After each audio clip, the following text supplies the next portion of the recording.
नमस्कार दोस्तों, civil job academy के ऑनलाइन प्लेटफॉर्म पर आपका एक बार फिर से स्वागत है। मैं हूं शशांक अग्रवाल। हमारी ये श्रृंखला चल रही है मध्य प्रदेश प्रारंभिक परीक्षा की इकाई 10, जिसमें हम मध्य प्रदेश की जनजातियों का विस्तार से अध्ययन कर रहे हैं। मध्य प्रदेश की जनजातियों के संदर्भ में पूर्व के लेक्चरों में हमने मध्य प्रदेश की जनजातियों के भौगोलिक विस्तार, जनजातियों के संबंध में संवैधानिक प्रावधान और उसके बाद हमने संपूर्ण जनजातीय संस्कृति के विषय में विस्तार से देखा। हमने मध्य प्रदेश की एक एक जनजाति को विस्तार से अध्ययन किया है। अगर आपने पहले वो वीडियो नहीं देखे हो तो सबसे पहले उन वीडियोस को जाके देखिए। वह लेक्चर आपकी प्रारंभिक परीक्षा के लिए अति महत्वपूर्ण लेक्चर है। हमारी प्रारंभिक परीक्षा अगर हम पिछले साल का देखें पेपर तो लगभग 12 या 13 प्रश्न प्रत्यक्ष या अप्रत्यक्ष रूप से जनजाति वाली यूनिट से ही आए थे, है ना। तो जनजाति यूनिट हमारे लिए इतनी इंपॉर्टेंट हो जाती है कि अगर हमें प्री में सिलेक्शन लेना है तो हमें जनजाति यूनिट कवर करनी ही होगी। क्लियर। इसके बाद हमने कल वाले या लास्ट लेक्चर जो लिया वह मध्य प्रदेश की घुमंतू जनजातियों के विषय में पढ़ा। हमने मध्य प्रदेश की घुमंतू जनजातियों के विषय में विस्तार से अध्ययन किया। जैसा कि लास्ट लेक्चर में मैंने आपको बताया था कि आज से हम एक छोटा सा टॉपिक ऐसा पढ़ेंगे, जनजातियां अभी कंप्लीट नहीं हुई है। आगे के लेक्चरों में हम मध्य प्रदेश की जनजातीय संस्कृति के बारे में विस्तार से पढ़ेंगे। जनजातियों के साथ मैंने उनके कई सारे आर्ट एंड कल्चर के विषय में, कला और संस्कृति के विषय में आपको विस्तार से बताया है। मैंने हर जनजाति के साथ उसके नृत्य, उसके पर्व, उसके त्योहारों का वर्णन किया है। लेकिन मैंने उसके साथ ही आपसे कहा था कि जैसे ही जनजातियां कंप्लीट होंगी हम जनजातियों के कल्चर को फिर से पुनः पढ़ेंगे, अलग अलग विस्तार करके। जैसे आज का हमारा टॉपिक है मध्य प्रदेश की जनजातियों के प्रमुख नृत्य। इसके बाद हम पढ़ेंगे मध्य प्रदेश की जनजातियों के प्रमुख पर्व। तीसरा हम पढ़ेंगे मध्य प्रदेश की जनजातियों की बोलियां। चौथा लेक्चर पढ़ेंगे मध्य प्रदेश की जनजातियों की लोक कला और संस्कृति के विषय में। ठीक है, तो हम जनजातियों के विषय में आगे से विस्तार से पुनः अध्ययन करने वाले हैं, जिसमें हम संपूर्ण जनजातियों के विषय में अध्ययन करने वाले हैं। क्लियर। तो आज का हमारा जो टॉपिक है वह मध्य प्रदेश की जनजातीय लोक कला संस्कृति के बारे में विस्तार से अध्ययन करना है।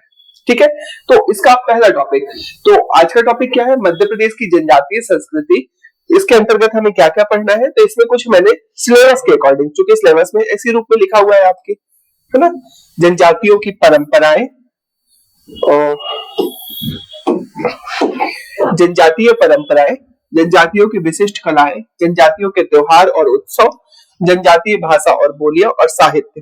तो इन सारे चैप्टर्स को हम विस्तार से अध्ययन करने वाले हैं। अर्थात अभी से लेकर आने वाले 10 लेक्चरों तक हम मध्य प्रदेश की जनजातियों को पुनः विस्तार से अध्ययन करने वाले हैं। इसके बाद हम प्रवेश करेंगे मध्य प्रदेश के जनजातीय व्यक्तित्व में। उसके बाद एक छोटा सा टॉपिक पढ़ेंगे हम मध्य प्रदेश की जनजातियों का स्वतंत्रता आंदोलन में योगदान, और इसके बाद हम पढ़ेंगे मध्य प्रदेश की संपूर्ण लोक कला और संस्कृति के विषय में। ठीक है, तो इस लेक्चर्स में या आने वाले लेक्चरों में, जैसा कि आप जानते हो, हमने बहुत विस्तार से अध्ययन किया है। क्लियर। तो आगे भी इसी रूप में विस्तार से हम पढ़ाई करते चलेंगे। अर्थात मैंने आपको पहले दिन ही एक प्रॉमिस किया था कि हम इस लेक्चर में इतनी पढ़ाई कर लेंगे कि अगर हमारी जनजाति वाली यूनिट से 13 प्रश्न आते हैं तो हमारे 12 प्रश्न हमारे लेक्चर से ही होंगे। साथ ही मैंने आपको क्या बोला था कि आप कॉपी पेन लेकर तैयारी करिएगा। ठीक है, आप सभी चीजों को पॉज करके या जिस रूप में भी आप पढ़ाई करते हैं उसको नोट डाउन करते चलिएगा। ये आपके जो नोट्स तैयार होंगे ये किसी एक पुस्तक के नोट्स नहीं है। मेरा एक अनुभव है, लगभग 7 से 8 किताबों को मिश्रित करके, और ये किताबें सामान्यतः मार्केट में मिलती नहीं है। ये जो हिंदी ग्रंथ अकादमी भोपाल में है, वहां से मैंने जनजातीय संस्कृति की एक अलग सी किताब मंगवाई।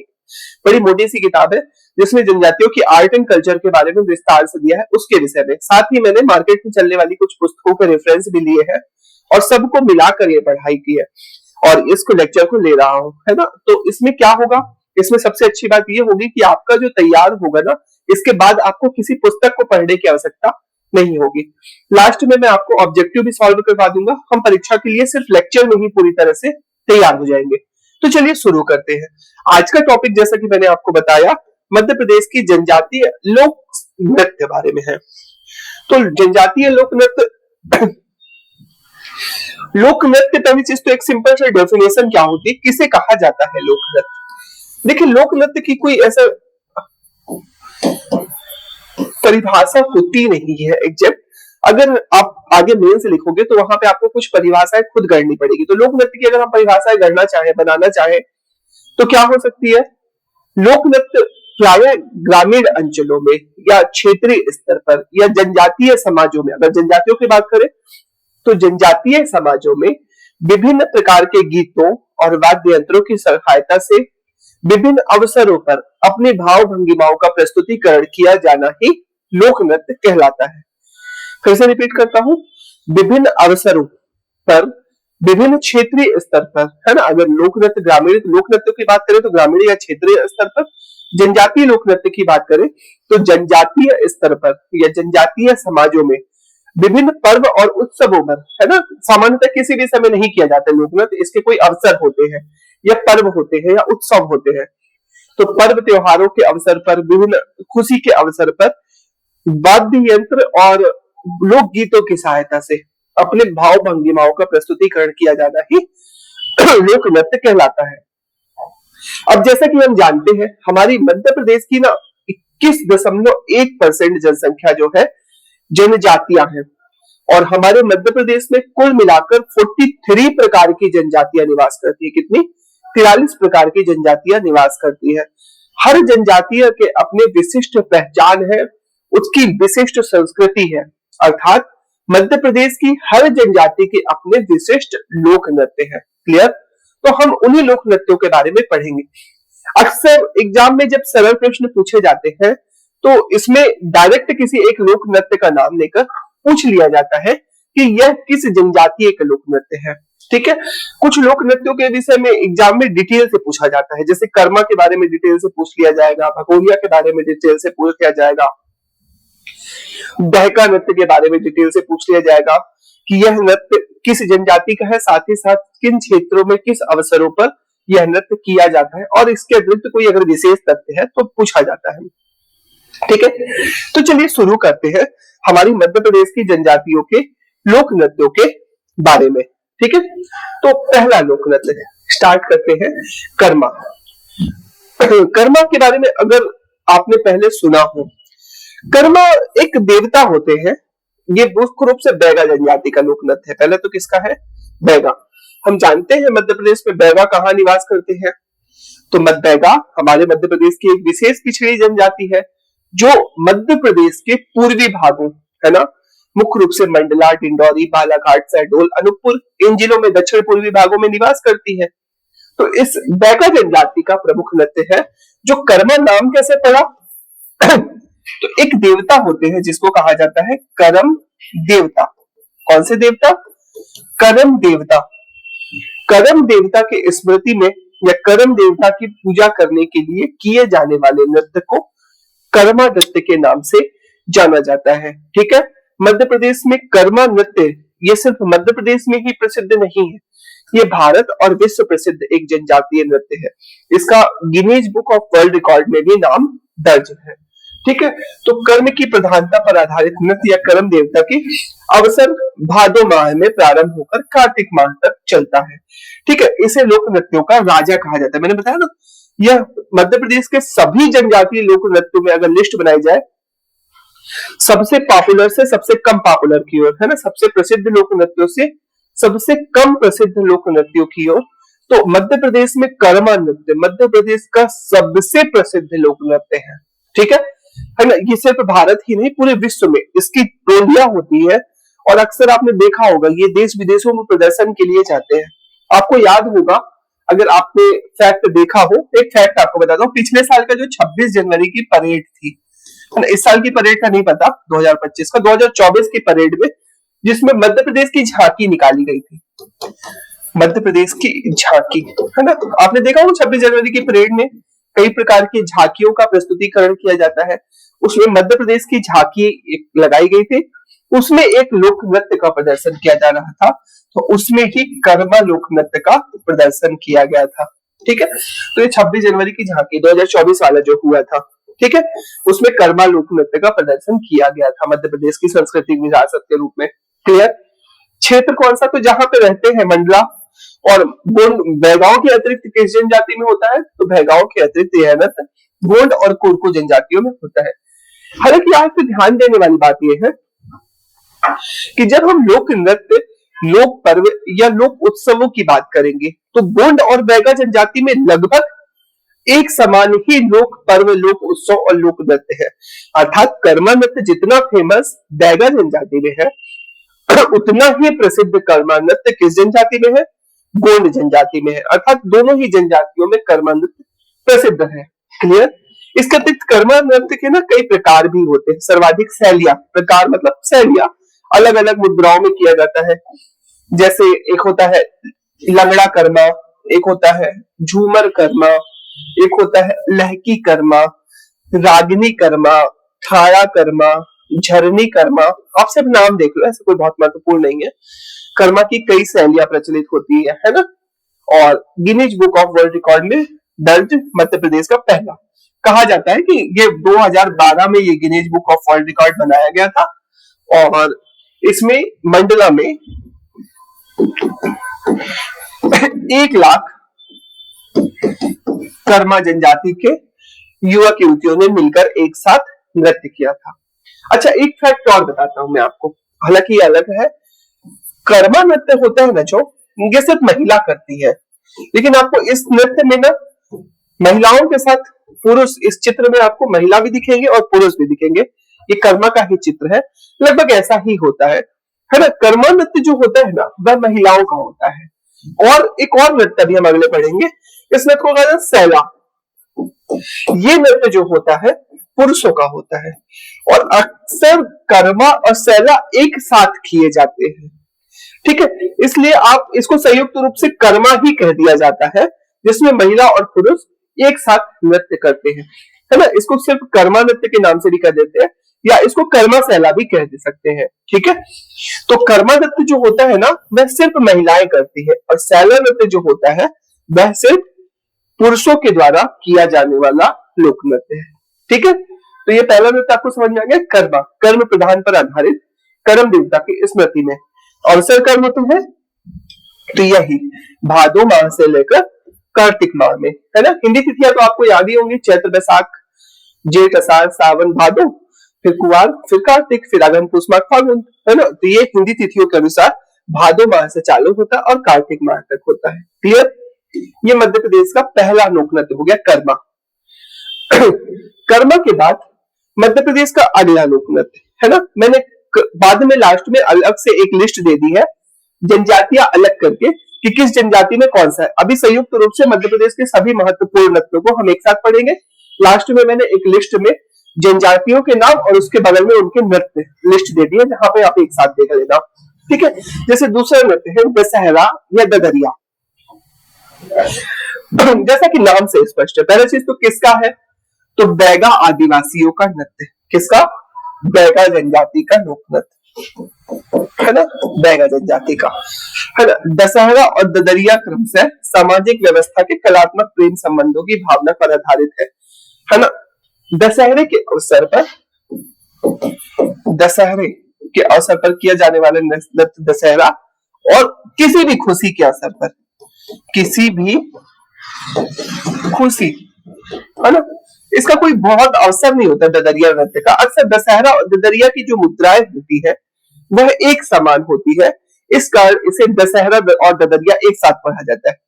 ददरिया नृत्य किसी भी खुशी के अवसर पर सामान्यतः आप इस रूप में देख सकते हो, जैसे घर में ना पुत्र का जन्म हुआ, पुत्र जन्मोत्सव,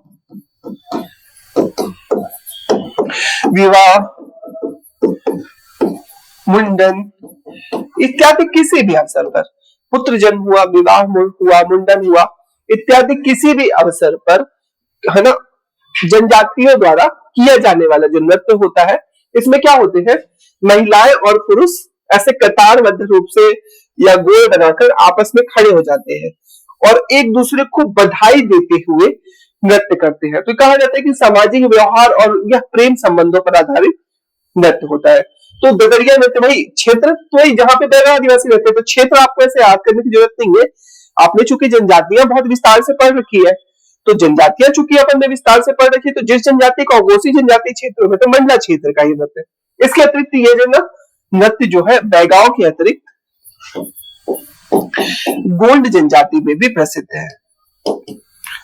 ठीक है, बैगा के अतिरिक्त किसमें, गोंड जनजाति में भी प्रसिद्ध है। तो ये हो गया दशहरा और ददरिया। अगला रीना, ये महिलाओं का बड़ा फेमस नृत्य है। बैगा और गोंड दोनों ही जनजातियों में होता है। महिलाओं का फेमस नृत्य रीना नृत्य। ठीक है, तो रीना की एग्जैक्ट मुझे फोटो नहीं मिल रही थी, तो मैंने ऐसे सामान्य से फोटो निकाली। रीना नृत्य ना सिर्फ महिलाएं करती है, पुरुष नहीं करते, है ना। विंध्याचल और सतपुड़ा के पूर्वी भागों में किस बैगा तथा गोंड स्त्रियों द्वारा दीपावली के अवसर पर किया जाने वाला नृत्य, है ना। तो सिंपल सा याद रखेंगे, किसके द्वारा, तो गोंड और गोंडों के अतिरिक्त बैगा। ठीक है, गोंड जनजाति और गोंडों के अतिरिक्त बैगा जनजाति द्वारा अवसर क्या होते हैं, तो इसके अवसर होते हैं विवाह इत्यादि के अवसर, विवाह के अवसर पर नहीं, खास तौर पर ना दीपावली के अवसर पर, दीपावली, है ना। अच्छा, दीपावली में ना एक उत्सव होता है, दीपावली के बाद जो पहला मंगलवार होता है, आगे मैं पढ़ाऊंगा जनजातियों के उत्सव। दीपावली के पश्चात जो जनजातीय समाज में एक पहला मंगलवार पड़ता है, उस मंगलवार में एक उत्सव मनाया जाता है। इस उत्सव को कहा जाता है गिरिजा उत्सव। कौन सा उत्सव, गिरिजा उत्सव, दीपावली के बाद मंगलवार में, है ना। तो उसमें एक उत्सव मनाया जाता है जिसे क्या कहते हैं, गिरिजा उत्सव। तो यह नृत्य जो है ना, वह गिरिजा उत्सव के समय किया जाने वाला नृत्य है।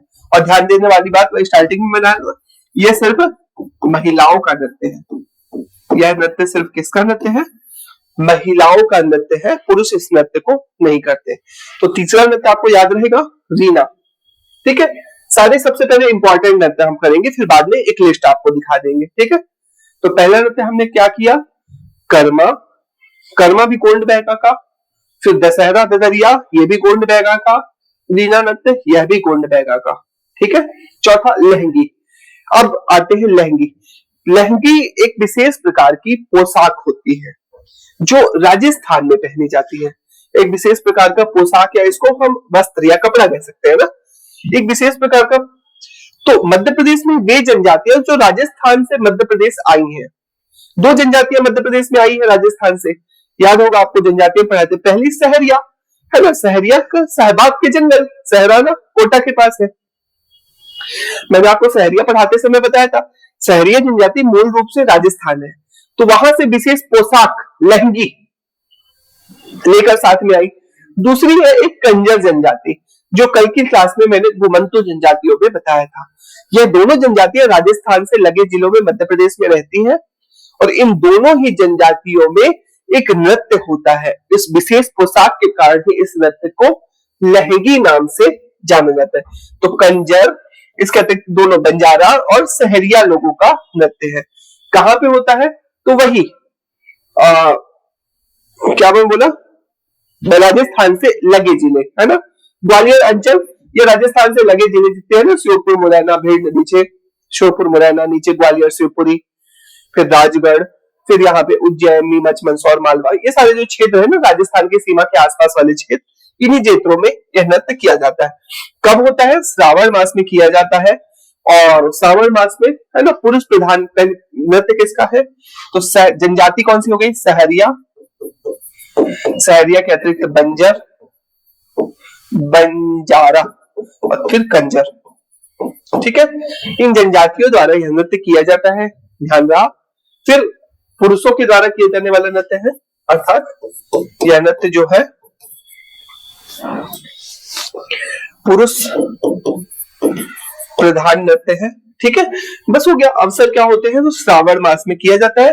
भुजरिया, तेजाजी का मेला, शरद पूर्णिमा, इसका आयोजन, है ना। आप जानते हो प्रमुख देवता जो होते हैं तेजाजी, तेजाजी का मेला लगता है भावाबाद गुना में, तो उस तेजाजी के अवसर पर श्रावण मास में या कोई खास अवसर होता नहीं है लहंगी नृत्य का। सहरिया जनजाति में ना, हालांकि इसमें लिख दिया है हमने कि श्रावण मास में किया जाता है, लेकिन आप ध्यान देखोगे ना तो सहरिया जनजाति में किसी भी अवसर पर सहरिया का सबसे फेमस नृत्य जो है वो लहंगी नृत्य है। इसके बाद एक और आएगा दुलदुल घोड़ी। दो नृत्य सहरियाओं में बहुत फेमस होते हैं। ठीक है, अब अगला नृत्य परधौनी, विवाह के अवसर पर किया जाने वाला नृत्य, बड़ा फेमस नृत्य है। ऐसा परधौनी नृत्य होता है, ये बेसिकली बैगा जनजाति में जब विवाह के समय बारात आती है घर पर, है ना, तो विशेष प्रकार की, आप देखोगे बड़े सुंदर है, ये उसी की परधौनी की ही फोटो है। ये विशेष प्रकार की ही पोशाक पहनते हैं, बड़े बड़े ढोलक ऐसे हाथ में लेते हैं और बारात के स्वागत के लिए बैगा जनजातीय समाज द्वारा नृत्य किया जाता है। तो बारात के स्वागत के लिए किए जाने वाले नृत्य को ही क्या कहा जाता है? परधौनी कहा जाता है। ठीक है, तो जनजाति कौन सी? परधौनी की याद रखिएगा, जनजाति। तो ये मूल रूप से बैगा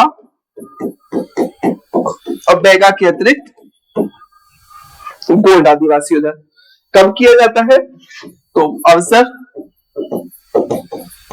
तो बारात के स्वागत के समय किया जाने वाला। ठीक है, इसके कुछ प्रसिद्ध कलाकार हैं जिनका नाम है, आपने एक नाम सुना होगा, अर्जुन सिंह धुर्वे, जिसे वर्ष 2022 में पद्मश्री सम्मान से सम्मानित किया गया। ठीक है, तो याद रहेगा परधौनी नृत्य किसका? बैगा आदिवासियों का। क्लियर? अगला लोक नृत्य दुलदुल घोड़ी, जैसा मैंने बताया था आपको, यह सहरिया जनजाति में दो बड़े फेमस नृत्य हैं। पहला एक नृत्य जो हमने पढ़ा अभी लहंगी नृत्य, और दूसरा लोक नृत्य है दुलदुल घोड़ी। देखिए ऐसा शरीर पर, एक मिनट चेंज हो गया, ये शरीर पर ऐसे घोड़े के समान आकृति, एक लकड़ी की ऐसी काठ की बनी घोड़ी होती है, और इस काठ की घोड़ी को शरीर पर लगाया जाता है ऐसे, और पुरुष इस प्रकार की घोड़ी लगाकर नृत्य करते हैं। अक्सर बारात में भी और कई धार्मिक अवसरों पर इस प्रकार की घोड़ी लगाए हुए सहरिया जनजाति समाज में कुछ लोग आपको दिख जाएंगे। तो इस प्रकार के नृत्य को ही क्या कहा जाता है? दुलदुल घोड़ी। तो जनजाति कौन सी हो गई? याद रखिएगा, राजस्थान वाली जनजातियां, जिसमें मुख्य रूप से कौन सी है? सहरिया। और ये नृत्य मूलतः है ना राजस्थान का मूल नृत्य है। ग्वालियर, गुना, शिवपुरी में ढोल, नगड़िया, झीका और मसक वाद्य होने पर नृत्य मुख्यतः सहरिया जनजाति द्वारा किया जाता है ना। काठ की घोड़ी शरीर पर, काठ मतलब होता है लकड़ी, वुडन की होती है, शरीर पर पहनकर यह नृत्य किया जाता है। और अन्य विशेषताओं में अगर हम देखें तो इसकी अगली विशेषता, बस जिले तो आप बता ही दोगे, जिन जिलों में सहरिया जनजाति, तो जिले आपको पढ़ने की जरूरत नहीं है कि किन किन जिलों में होता है, और वाद्य यंत्र में ढोल, नगाड़ा, झीका इत्यादि का प्रयोग करते हैं। सिंपल सा है। क्लियर? तो याद रहेगी। चलिए नेक्स्ट, भवाई, इसको ध्यान दीजिएगा। अब आते हैं हम भीलों के कुछ नृत्यों में। बड़ा फेमस नृत्य है भवाई। ये देखिए ऐसे सर पर मटकी रखकर महिलाएं कुछ नृत्य करती हैं, है ना। तो यह मालवा का मुख्यतः झाबुआ आदिवासी, झाबुआ क्षेत्र में भील आदिवासियों द्वारा किया जाने वाला नृत्य है। इसमें नृत्य किया 7 से 8 तांबे के घड़े सिर पर रखकर गिलास के ऊपर या तलवार की धार पर नृत्य करती। इस नृत्य को भी शायद आपने कभी पिक्चरों में या वीडियो में देखा होगा। अगर नहीं देखा तो इसको वीडियो सर्च करके जरूर देखिएगा, बड़ा शानदार नृत्य होता है। इस नृत्य को क्या कहा जाता है? भवाई। तो किस रूप से? मुख्य रूप से भील आदिवासियों द्वारा, भील आदिवासियों द्वारा, भील आदिवासियों द्वारा। क्या अवसर होते हैं? तो इसका अवसर कोई खास अवसर नहीं, किसी भी खुशी के अवसर पर। कुछ लोक नृत्यों के अवसर होते हैं खुशी के अवसर पर, खुशी के अवसर पर। नृत्य कैसा है? तो महिला प्रधान, महिला प्रधान, है ना। इसमें आप तस्वीर में भी देख सकते हो, ऐसे महिलाओं की टोलियां होती हैं, ग्रुप होते हैं। इसमें 4 दिख रहे हैं, 7 से 8 महिलाएं तक होती है ना। इसमें सर पर मटकी रखी जाती है, कई बार मिट्टी के मटके होते हैं, कई बार तांबे के मटके होते हैं, और तांबे के मटके रखकर नृत्य किया जाता है। इसमें पदचाप बड़ी महत्वपूर्ण होती है। क्यों? क्योंकि इसमें जो पदचाप होती है ना, उसमें तलवार पर चलना, गिलास पर चलना, या ऐसे कई प्रकार के पदचापों का प्रस्तुतिकरण इसमें किया जाता है। ठीक है, तो ये नृत्य होगा भवैया भवाई नृत्य। क्लियर? फिर अन्य में आते हैं सैला। जैसा कि मैंने कर्मा के साथ बताया था, कर्मा नृत्य जो होता है वह महिलाओं का नृत्य होता है, लेकिन कर्मा के साथ एक नृत्य और किया जाता है जिसे क्या कहा जाता है? सैला। सैला नृत्य भी है कर्मा के साथ। तो कर्मा किसका है? बैगा। तो बैगा के साथ गोंड आदिवासी भी ये नृत्य करते हैं। ठीक है, और इसमें कर्मा जो होता है महिलाओं का, और सैला नृत्य जो होता है पुरुष प्रधान नृत्य होता है, सिर्फ पुरुषों द्वारा किया जाने वाला नृत्य होता है ना। फिर दंडा एवं पर्वतीय भागों में इसे सैला कहते हैं। सैला नृत्य कुछ नहीं होता, कर्मा के जैसा ही होता है। पुरुष संयुक्त रूप से इकट्ठा होते हैं, वही कर्म देवता की स्मृति में कई बार हाथों में डंडा लेते हैं, कई बार नहीं भी लेते हैं डंडा, तो हाथों में डंडा लेकर ये नृत्य किया जाता है सामूहिक रूप से। ठीक है, तो ये तस्वीर आपको सैला नृत्य की ही दिखेगी। ये बैगा आदिवासियों में इस प्रकार का यह नृत्य किया जाता है। ठीक है, इस नृत्य को पर्वतीय भागों में सैला और मैदानी भागों में डंडा कहते हैं, बस वही है। ठीक है, नेक्स्ट कानड़ा। आपको ये नृत्य ना कुछ की याद दिला रहा होगा। आपको याद है एक नृत्य होता है कथक। कथक उत्तर प्रदेश का राजकीय लोक नृत्य है ना। हमारे मध्य प्रदेश में कथक के समान ही एक नृत्य होता है जिसे कानड़ा नृत्य के नाम से जाना जाता है। कथक के जैसा ही होता है, ऐसा सर पर मुखौटा लगाकर बेहतरीन ऐसा पदचाप जो होता है ना, एक क्लासिकल डांस की तरह होती है। सांस्कृतिक क्लासिकल डांस समझते हुए शास्त्रीय नृत्य, तो ये शास्त्रीय नृत्य की तरह एक नृत्य होता है। ये मध्य भारत बुंदेलखंड में धोबी जाति के द्वारा किया जाने वाला नृत्य है। ठीक है, इसके द्वारा क्या होता है? धोबी, ये जनजातियों का नहीं है, साथ में ऐड हो गया बस। तो धोबी जाति के द्वारा किया जाने वाला नृत्य है। फिर कानूड़ नृत्य में भगवान श्री कृष्ण को समर्पित है। भगवान श्री कृष्ण के कानुड़ा कहते हैं। भगवान श्री कृष्ण का ही एक नाम है, क्या नाम है, जिसे कहा जाता है कानुड़ा। इस नृत्य को इसलिए कानड़ा कहा जाने लगा क्योंकि भगवान श्री कृष्ण के स्मृति में चूंकि पूजा करते समय नृत्य किया जाता है। इस नृत्य से पूरी गणेश वंदना एवं सरस्वती की पूजा की जाती है। भगवान गणेश को सरस्वती की पूजा की जाती है, और कृष्ण के मतलब भक्ति में किया जाने वाला जो नृत्य है इसे कानड़ा, और मुख्य रूप से धोबी जाति। तो जाति यहां लिख देंगे, हालांकि जब मैं मध्य प्रदेश के लोक नृत्य पढ़ाऊंगा तो वहां कानड़ा पुनः आएगा। तो धोबी जाति द्वारा, किसके द्वारा? धोबी जाति द्वारा, है ना। और सर तो किसी भी अवसर पर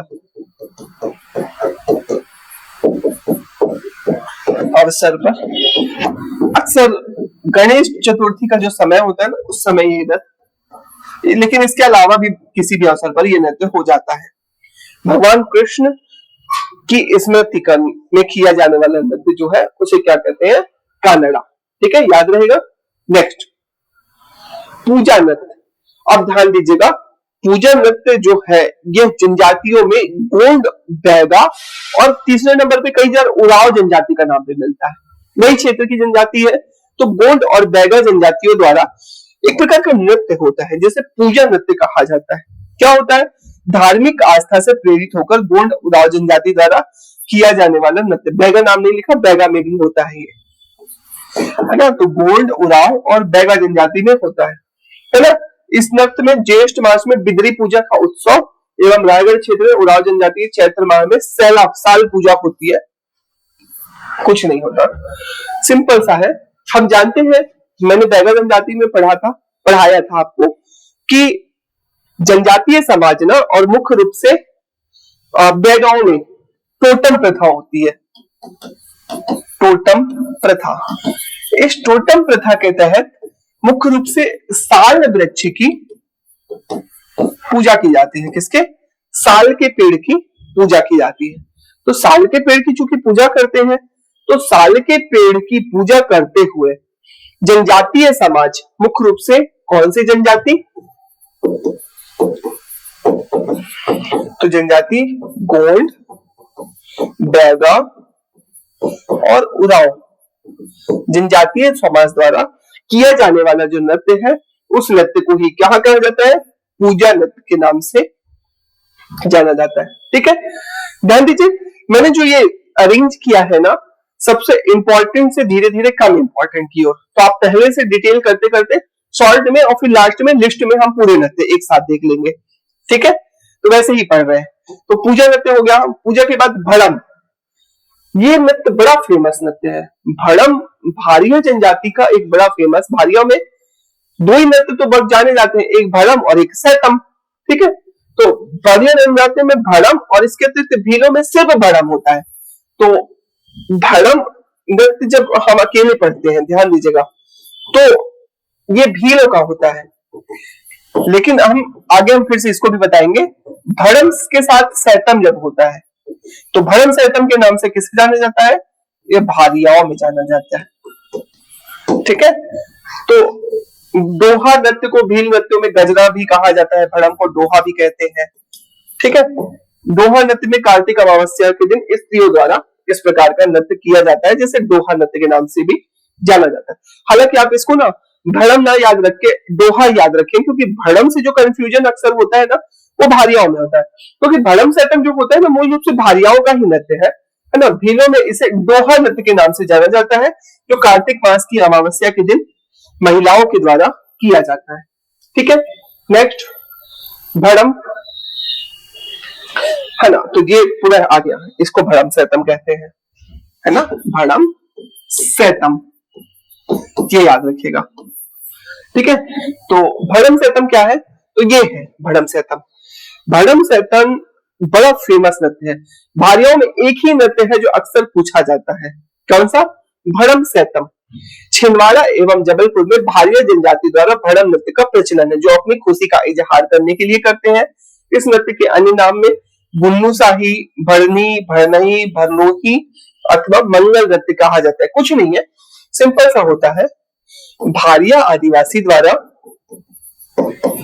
विभिन्न खुशी के अवसरों पर, खुशी के अवसर पर किया जाने वाला जो नृत्य है उसको भड़म नृत्य के नाम से जाना जाता है। जब पुरुष अकेले करते हैं, पुरुष प्रधान नृत्य होता है, तो उसे कहा जाता है भड़म। और जब महिलाएं अकेले करती है तो उसे कहा जाता है सैतम। अक्सर ये नृत्य जो होते हैं ना संयुक्त रूप से किए जाते हैं, तो उसे कहा जाता है भड़म सैतम। भड़म सैतम के नाम से जाना जाता है। ठीक है, तो अक्सर महिला पुरुष जब संयुक्त रूप से करते हैं तो उसे भड़म सैतम के नाम से जाना जाता है। इस नृत्य में भड़म नृत्य दिखाया गया है, जिसमें भारिया आदिवासी पुरुष सामूहिक रूप से घोड़ बना के ढोल बजा के नृत्य कर रहे हैं। ठीक है, तो भारिया आदिवासी बस याद रखिएगा इसमें। ठीक है, नेक्स्ट अटारी। अटारी में तो एग्जैक्ट मुझे मिल नहीं रहा था, तो मैंने एक ऐसा सामान्य सा नृत्य आपको बता दिया। अटारी भी लगभग ऐसा होता है बैगा जनजाति में। अटारी नाम इसलिए पड़ा क्योंकि इसमें ना ऐसा एक के ऊपर एक व्यक्ति खड़े होके, है ना, विभिन्न प्रकार की ना ऐसे झांकियां बनाते हैं, है ना, जैसे होता है, आपने देखा होगा एक नृत्य ऐसा, फिर इसके ऊपर दो व्यक्ति और ऐसे खड़े हो गए, फिर इसके एक ऊपर ऐसे। इस नृत्य में मैंने कुछ दिखाने का प्रयास किया था, लगभग ऐसा ही नृत्य है। पुरुषों द्वारा ना गोल घेरा बनाते हैं, चार चार के ऊपर तीन, तीन के ऊपर दो, फिर एक, ऐसे 4 मंजिल 5 मंजिल तक ऊपर ऐसे चढ़ते जाते हैं, है ना। तो इस प्रकार का नृत्य अटारी, अटारी मतलब होता है मतलब ग्रामीण अंचलों में छत को अटारी कहा जाता है। ठीक है, तो उसी प्रकार का एक नृत्य होता है जिसे अटारी नृत्य कहा जाता है। तो कौन से आदिवासी करते हैं, तो ये नृत्य बैगाओं, गोंडों में भी होता है और कोरकुओं में भी होता है ना। इस आयोजन विभिन्न अवसरों पर बघेलखंड क्षेत्र में इसके अतिरिक्त भूमिज और बैगा जनजातियों द्वारा किया जाता है, तो पुरुषों द्वारा घेरा बनाकर किया जाता है ना। इसमें विभिन्न प्रकार की ऐसे झांकियों का प्रदर्शन किया जाता है। किसका, झांकियों का प्रदर्शन होता है। है ना। विभिन्न प्रकार की एक के ऊपर एक झांकियां बनाई जाती है और झांकियों का प्रदर्शन किया जाता है। क्लियर। नेक्स्ट, सरहुल। ये उराव जनजाति का एकमात्र नृत्य जो पूछा जाता है वह सरहुल नृत्य है। ठीक है, उराव जनजाति का, याद रखिएगा। यह उराव जनजाति द्वारा सरई वृक्ष, सरई को ही उन लोग सरहुल कहते हैं, जिसमें देवता निवास करते हैं, कि चारों ओर चैत्र मास पूर्णिमा को किया जाता है। क्लियर। तो याद रखिएगा, सरहुल जो होता है ना, सरई वृक्ष को ही कहा जाता है सरहुल।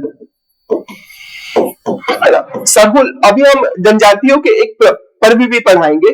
तो सरहुल ना उराव जनजातियों में एक पर्व ही होता है, जिसका आयोजन चैत्र माह में होता है। चैत्र माह में उराव जनजाति में चैत्र पूर्णिमा को होता है, और इस अवसर पर किया जाने वाला जो नृत्य है उसको सरहुल नृत्य के नाम से जाना जाता है। क्लियर। तो सरहुल नृत्य चैत्र माह में किया जाने वाला नृत्य। क्लियर। नेक्स्ट, कहरवा। कहरवा नृत्य गोंड जनजाति द्वारा या तो विवाह के अवसर पर या घर में किसी की मृत्यु हो जाए तो किया जाता है। इसमें ना एक विशेष प्रकार का वाद्य यंत्र होता है, ऐसा छोटा सा होता है, ऐसा ढपली जैसा होता है, ऐसा रखे रहते हैं, ऐसे पट पट बजाते रहते हैं ना। ये भी बहुत बड़ा बना दिया, इसका एग्जैक्ट ऐसा नहीं होता, छोटे सा होता है, मतलब ऐसा, हाँ ऐसा होता है। छोटा सा एक वाद्य यंत्र होता है जिसे टिकोरा कहते हैं, है ना। टिकोरा वाद्य यंत्र बजाते हुए गोंड आदिवासियों द्वारा, तो जनजाति कौन सी है? गोंड। ठीक है, तो गोंड जनजातियों द्वारा एक विशेष प्रकार का वाद्य यंत्र जिसे कहा जाता है टिकोरा, तो टिकोरा बजाते हुए किया जाने वाला नृत्य किस नाम से जानता है? कहरवा या कहरा नृत्य के नाम से जाना जाता है। विवाह के अवसर पर और कई बार मृत्यु संस्कार में किया जाता है। ठीक है। नेक्स्ट, दादर। दादर शायद मैंने बता दिया है ना आपको। फिर उसके बाद अगला नृत्य है खम्ब स्वांग। देखिए, कोरकू जनजाति में ना दो नृत्य पूछे जाते हैं कोरकू आदिवासियों के एग्जाम में। एक पूछा जाता है चटकोरा और दूसरा खम्ब स्वांग। कोरकू आदिवासियों में दो नृत्य अक्सर एग्जाम में पूछे जाते हैं, एक पूछा जाता है चटकोरा और एक होता है खम्ब स्वांग। सबसे पहले हम खम्ब स्वांग की बात करते हैं, फिर चटकोरा आपको आगे बताते हैं। देखिए, कोरकू आदिवासियों में हम जानते हैं प्रमुख देवता कौन होते हैं, आपको याद होगा मेघनाथ। आदिवासियों में पढ़ाया था ना मैंने, इनके प्रमुख देवता मेघनाथ।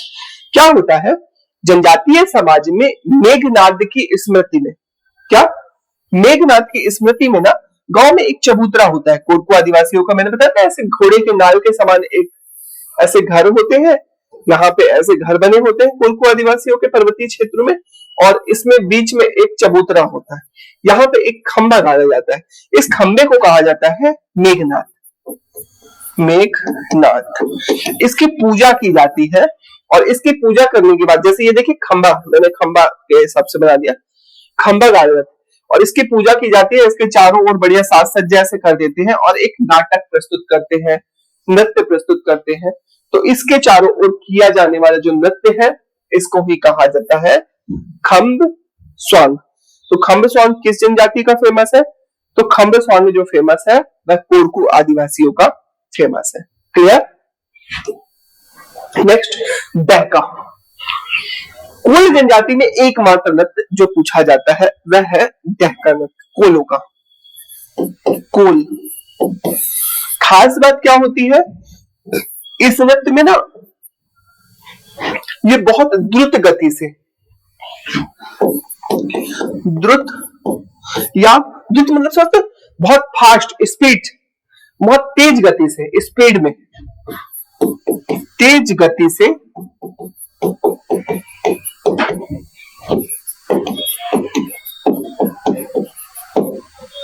यह नृत्य किया जाता है। द्रुत या तेज गति से यह नृत्य किया जाता है। क्लियर। इसे कोल दहका के नाम से कोल दहका के नाम से भी जाना जाता है। ठीक है, इसकी तीसरी विशेषता, इसकी खास विशेषता यह होती है कि इसमें ना मैं ऐसे बता सकता हूं कि अवसर, पहले चीज तो पहले बता दो, तो किसी भी खुशी के अवसर पर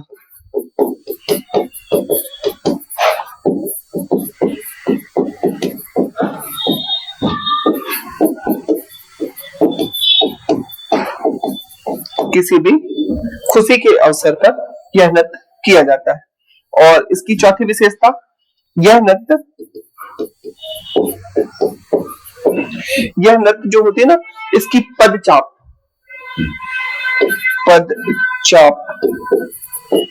जो होती है वह मतलब कैसे कहेंगे इसको,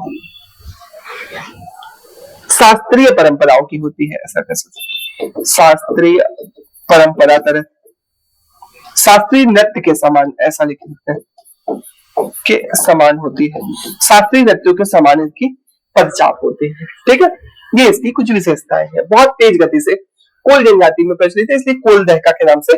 और नृत्य किसके द्वारा, तो महिला और पुरुष दोनों करते हैं इसको, महिला और पुरुष दोनों द्वारा किया जाता है। सामान्यतः विवाह इत्यादि के अवसर पर ये दहका नृत्य करते हैं। क्लियर। नेक्स्ट, गरबी। अब कुछ वन लाइनर में आप समझ लीजिए सभी नृत्यों को, है ना। गरबी गरबा का ही एक रूप है जो भील आदिवासियों द्वारा किया जाता है, और यह नृत्य प्रकृति की पूजा करते समय किया जाता है। एक एक लाइन में जानिए आप। तो भील आदिवासियों द्वारा प्रकृति की पूजा करते समय किया जाने वाला नृत्य, जिसे किस नाम से जाना जाता है, गरबी। क्लियर। फिर नेक्स्ट, हाँ बस कंप्लीट हो गया। अब इसके बाद अब कुछ लिस्टें मैं आपको दे देता हूं। जैसे सबसे पहले हम देखते हैं सहरिया। सहरिया जनजाति में दो नृत्य मैंने आपको बताए थे, लहंगी और दुलदुल घोड़ी। इसके अतिरिक्त तीसरा नृत्य होता है रागनी। ठीक है, अन्य नृत्य में तेजाजी और इंद्रापुरी नृत्य के नाम से जाना जाता है। बहुत डिटेलली सिर्फ आप इसका नाम याद कर लीजिए। कौन कौन से नृत्य हैं सहरिया जनजाति में, रागनी, लहंगी, दुलदुल घोड़ी, तेजाजी, इंद्रपुरी। क्षेत्र वही जहां सहरिया जनजाति रहती है।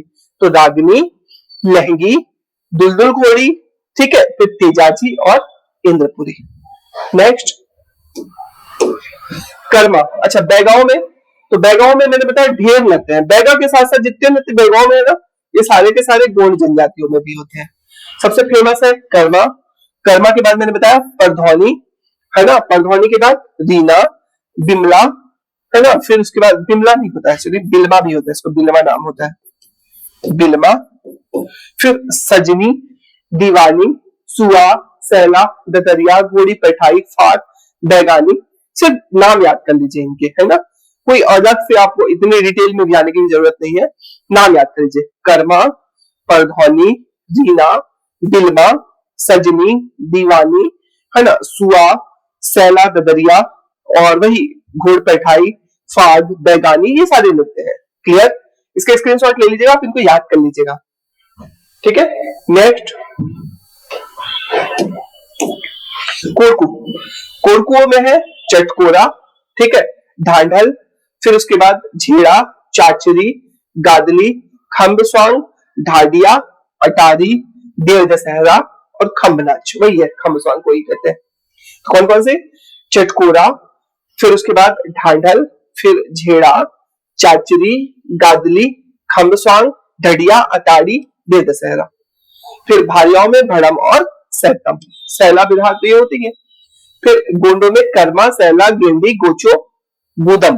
फिर भड़ौनी, बिरहा, सुआ, दीवानी, वही बैगांव वाले सारे, झांड पाटा, सर पाटा, ये नृत्य हो गए गोंडों के। स्क्रीनशॉट लेके पढ़ लीजिएगा। ठीक है, कौन कौन से, कर्मा, सैला, गेंडी, गोचो, बूदम, बाजा। ठीक है। फिर अन्य कुछ में जैसे कोल नृत्य में दहका, है ना, दौलतिया, नारदी कोलों के हैं, खैरवारों के हैं कर्मा, बंजारों को तलवार, डंडा बेली, लहंगी और मछली, उड़ाव का है सरहुल, ढूढ़िया, डंडा। ठीक है, नाम याद कर लीजिएगा सारे, इनको कंप्लीट करते हैं। ये हो गए जनजातीय नृत्य। हालांकि मध्य प्रदेश के जब लोक नृत्य पढ़ाऊंगा तो वहां जनजातीय नृत्य मैं पूरा रिपीट कर दूंगा। ठीक है, आप इनको अच्छे से देख लीजिएगा। सिर्फ आप एक अपनी कॉपी में लिस्ट बनाइएगा जिसमें सभी जनजातियों के नाम और जनजातियों के एक तरफ नाम लिखिएगा, दूसरी तरफ उनके सारे लोक नृत्य, और उसको 3-4 बार ध्यान से देख लीजिएगा। पूर्व की परीक्षाओं का अनुभव अगर मैं बताऊं, लगभग पिछले 10 सालों में कभी भी बहुत डिटेल नहीं गया है जनजातीय लोक नृत्यों में। सिर्फ नाम दिया जाता है और यह पूछा जाता है कि यह लोक नृत्य किस जनजाति का है। तो अगर आपने नाम और उस जनजाति का नाम सिर्फ इतना ही याद कर लिया ना, तो जनजातीय लोक नृत्य वाला आपका चैप्टर क्लोज हो जाएगा, कंप्लीट हो जाएगा। ठीक है, चलिए मिलते हैं अगले लेक्चर में। और अगले लेक्चर जो होगा उसमें हम कौन सा टॉपिक पढ़ लें? जनजातियों के लोक पर्व। हम अगला टॉपिक रखते हैं जनजातियों के प्रमुख पर्वों के बारे में। ठीक है, फिर तीसरा चैप्टर रखेंगे हम जनजातियों की बोलियों के बारे में, चौथा लोक साहित्यों के बारे में जनजातियों के, फिर जनजातीय संग्रहालय के बारे में। ऐसे करके लगभग अगले 7-8-10 टॉपिक हमारे चलेंगे। ठीक है, तो मिलते हैं अगले लेक्चर में। तब तक के लिए गुड बाय या जय हिंद बच्चों।